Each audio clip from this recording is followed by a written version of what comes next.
Good morning and welcome in. How are you doing today? Okay, yeah, good. I'm good. I'm all right. Do you mind if I take notes while we talk? Okay. Why don't we start with what brings you in today? Hello.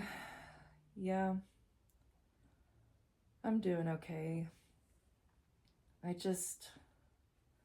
had this really intense dream last night, and I don't know what to make of it. Well, basically, I remember not all of it, but I remember that I was somewhere, either at school or at a community center. I don't really know where I was, but I was with a lot of people. There was people I knew, people I didn't know, there was children there, and I don't remember what we were doing there, but we were all there, and all of a sudden there was danger.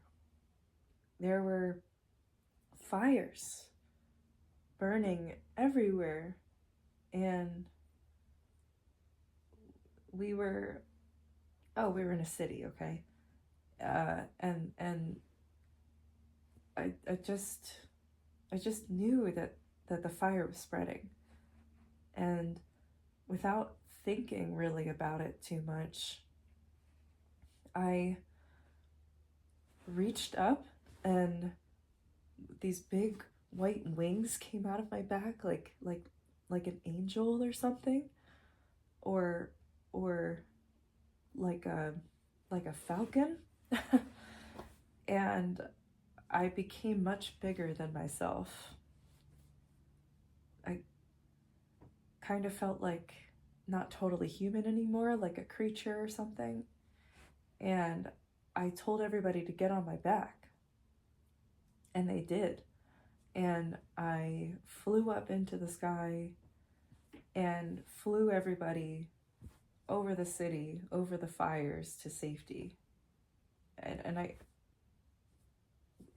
the last thing I remember is flying over this burning city. I mean, everywhere was fires and the black smoke, and it was hard to breathe, but somehow we were able to keep going and fly over it. And that's when I woke up.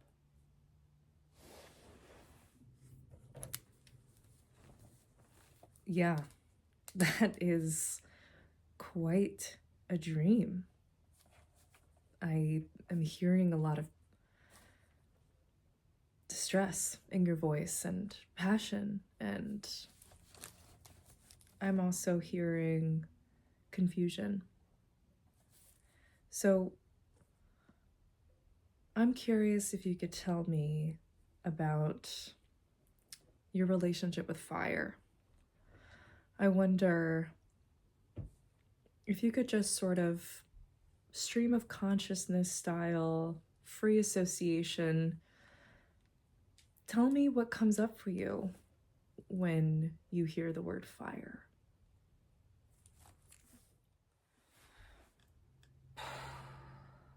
Okay, so my relationship to fire, huh?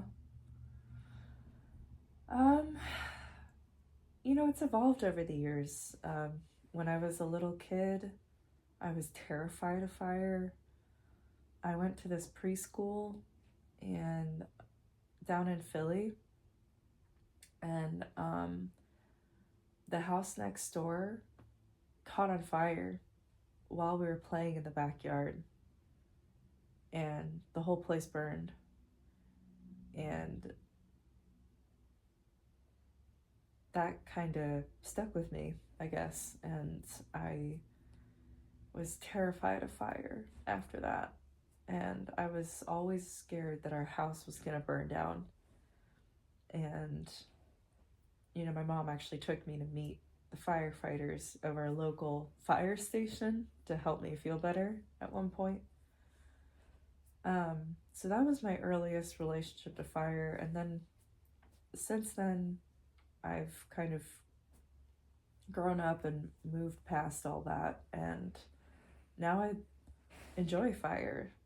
I love having a fire in the wood stove. I love to go camping and have a campfire and cook food over the fire, and I like to build fires when I'm camping, and it feels really good to be, sitting around the fire with good friends. So yeah, I have an appreciation for fire now. And as for the free association, let's see. Fire. Wildfire, California, smoke, ash, volcano, lava, Pompeii, burning, embers, logs, campfire, forest, s'mores, bonfire,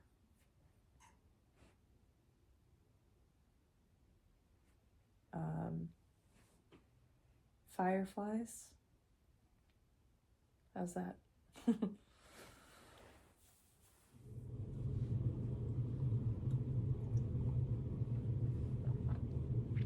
Wow, okay. Thank you for sharing all that. Isn't it wild what our minds can come up with? Never ceases to amaze me. So, you also shared a bit about your personal history with fire. How, when you were a young girl, you witnessed some pretty traumatic sounding destruction that fire can create.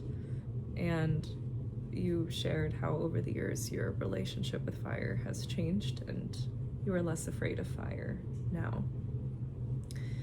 I want to share with you some thoughts that I have about your dream, about your associations, your history, and everything that you've shared with me so far. So,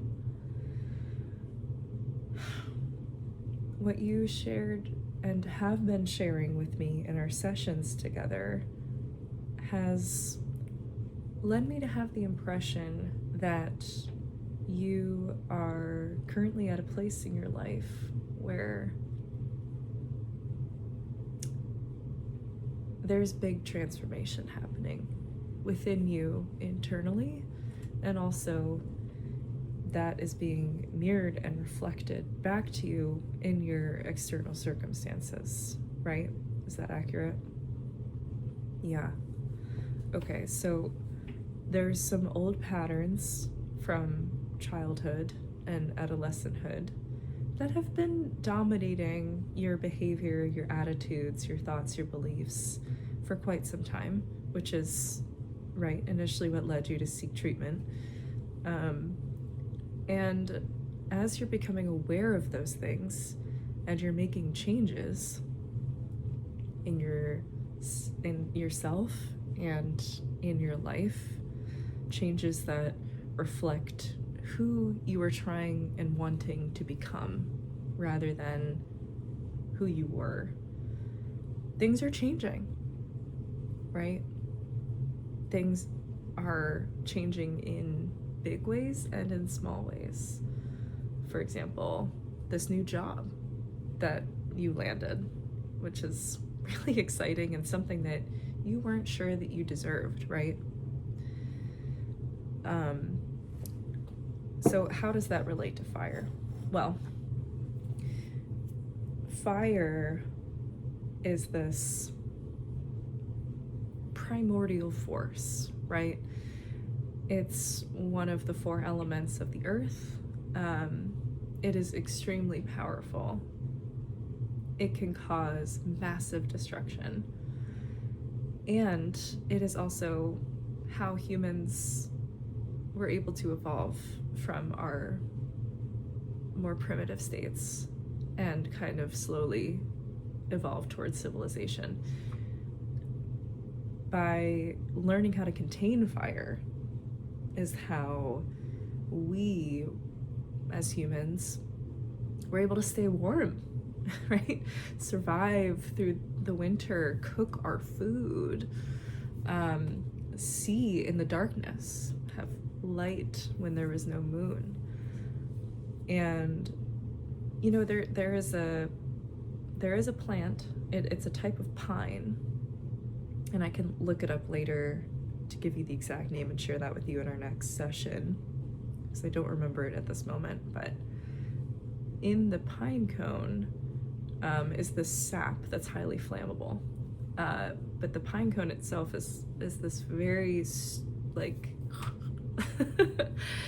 constricted, closed seed pod, and for the seeds on the inside to get out, it actually needs to be burned, right? Isn't that cool?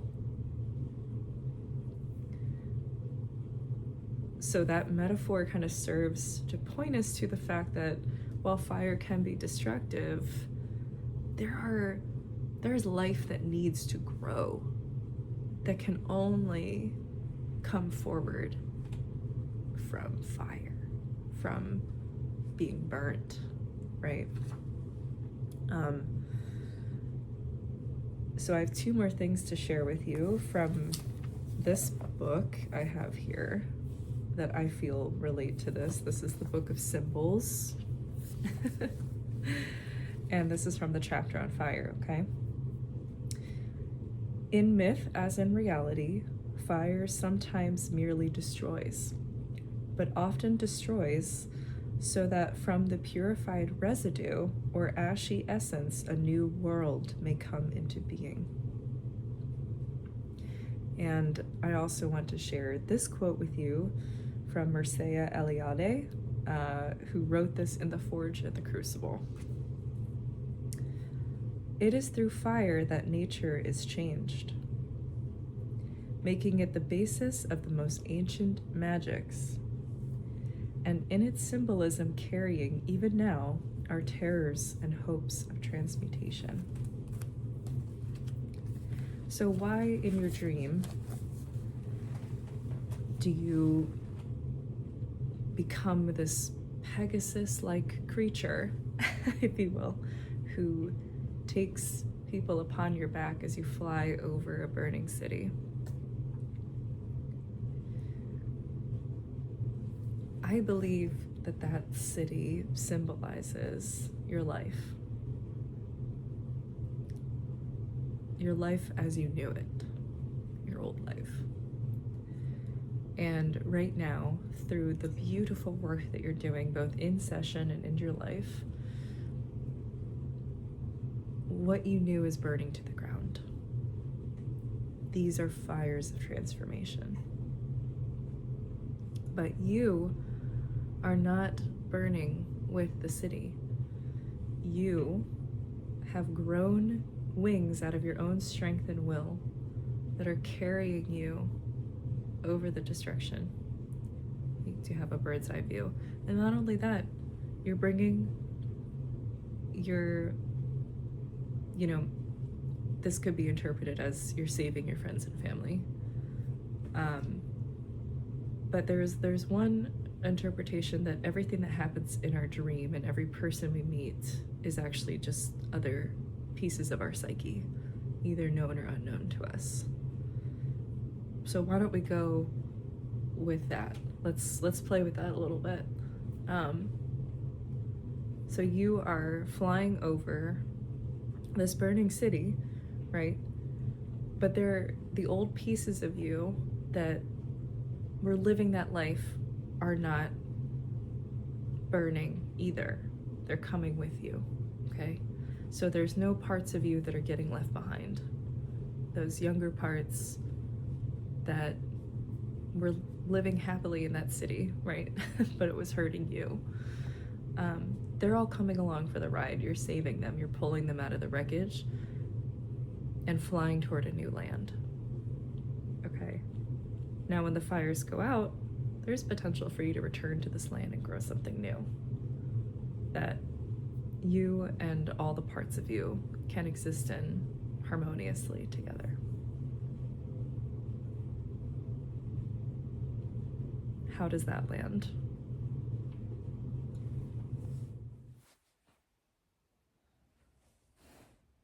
Wow. I feel like you really hit the nose on the head there.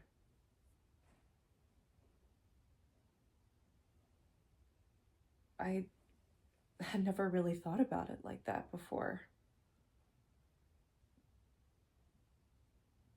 I was so taken aback and afraid of the fire that I hadn't really considered what fire can do and its transformative properties, like you're talking about. Huh. You've given me a lot to think about.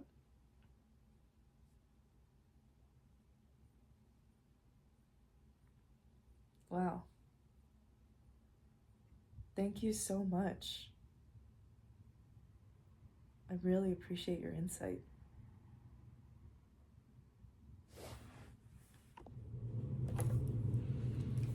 Yeah, it's my pleasure. Okay, well, we're just at about time today. I wonder if you have any more thoughts you'd like to share with me before we close? No? Okay. So, what I'd like you to do before our next session is maybe to just sit with this, reflect on this dream that you had, and see if any more things come up for you in terms of possible meanings or little details that you remember. And I want you to also reflect some more on this understanding of fire that we've talked about here today, as fire as a transformative force, and what that means for you. Okay? All right.